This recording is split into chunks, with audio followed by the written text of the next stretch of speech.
북포럼 제316회 작가의 만남에서 오늘 아줌마 인문학의 저자 김도훈 작가님과 함께 인사 나눠보도록 하겠습니다. 안녕하십니까? 안녕하세요. 안녕하세요. 네. 네, 오늘 이렇게 좋은 걸음 해주셨는데 또 본인 소개 먼저 한번 해주시겠어요?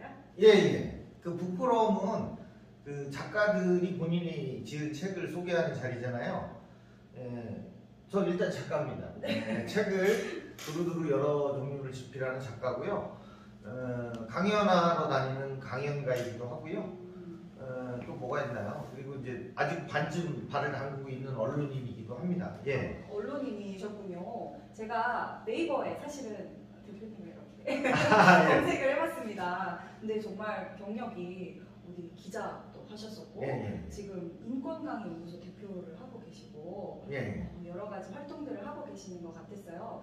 강의가 뭐 인권 강의 말고 또 다른 주제로 또 강의하신다고 하던데 어떤 주제로 하시나요? 지금 이제 강연하는 사람들이 책을 쓰는 사람들이 많아요. 그 사람들은 한결같이 자신의 강의 주제가 책이에요. 자기가 강의하고 싶은데 그 강의 현장에서 다 풀어내지 못하는 얘기를 이제 담아내고 싶어서 책을 쓰는 경우가 많아요. 그래서 이제 제가 인문학 책을 썼지 않습니까? 그래서 제가 인문 관련된 강의를 좀 많이 해요. 그리고 이제 지방에 살다 보니까 저는 이 충청도라는 지역에 대한 관심이 굉장히 높아요. 그래서 이제 지역학 강의 좀 준비해서 많이 하고요. 그다음에 이제 작가다 보니까 책 쓰기, 글쓰기 이런 강연 많이 하고요. 뭐 두루두루 합니다. 그리고 인권 문제 아까 말씀하셨는데 인권 문제 관심이 많아요. 인권, 인문 뭐 이런 거 관심이 많아가지고 사람에 대해서 관심을 갖는다 보니까 그래서 이제 그런 주제로 강연을 주로 많이 합니다. 예. 그래서 제가 책 나온 것도 좀 보니까 책 주제도 강의 주제만큼이나 엄청 다양하시더라고요.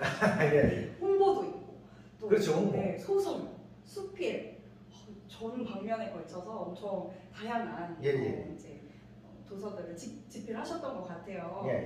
그런데 이번에는 특히 아줌마 인문학이라는 책을 내셨잖아요.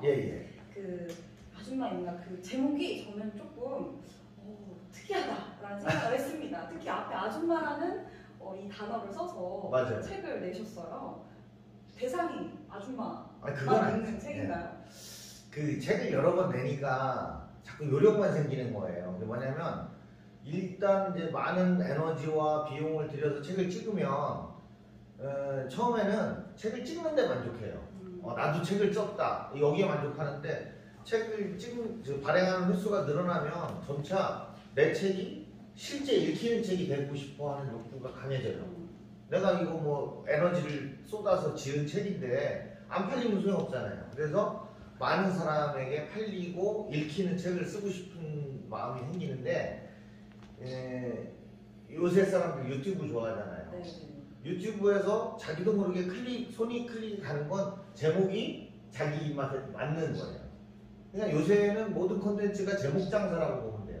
그래서 책을 쓸 때도 처음부터 이 책을 쓸 때 제목을 어떻게 해야 팔릴까, 어떻게 해야 세상이 관심을 가져줄까를 생각하다 보니까 여러 생각을 했는데 불현 그 아줌마라는 게 탁 떠오르더라고요. 그래서 이건 뭐냐면 우리가 이제 사전적인 의미의 아줌마가 아니고 이제 우리가 이제 필부 장사미사, 선남선녀 대중을 의미하는 그런 의미로 그러니까 아줌마도 읽고 아저씨도 읽는 아주 그냥 쉽게 쓴 인문학 책이다. 이걸 그 제목에다 어필을 한 거죠.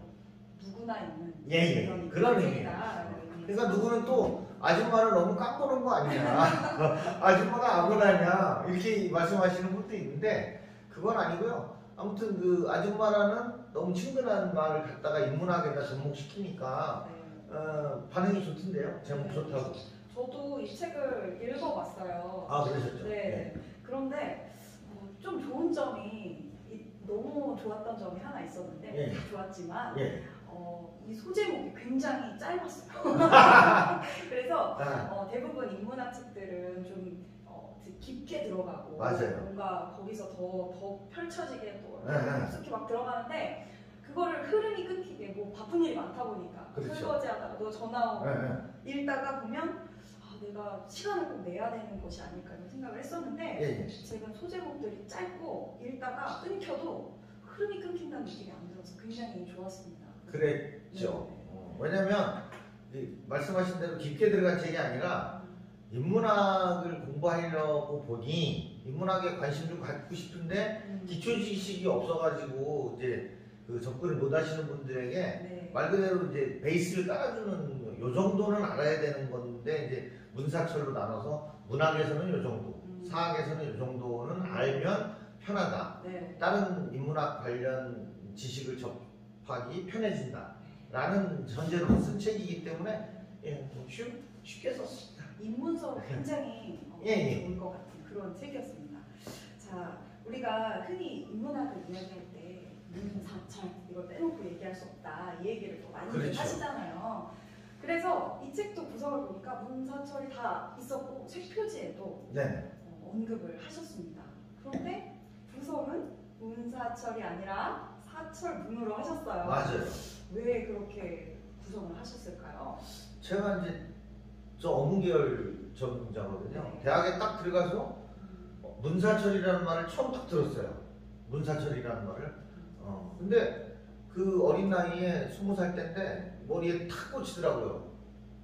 아, 내가 그동안 그 어문계열, 인문계열에 관심이 많았는데 이게 뭔지를 몰랐었는데 문사철이라고 정리를 해주니까 딱 정리가 되더라고요. 그래서 그 뒤로 이제 그 문사철에 관심을 갖고 뭐 주섬주섬 내 전공과 그 언저리 책을 많이 읽고 했는데 이게 정리가 안 되고 조각조각이 자꾸 흩어져 있는 느낌 같은 거 나는데 이게 이제 그 역사를 관통시키니까 거기에 정렬이 쫙 되더라고요. 쫙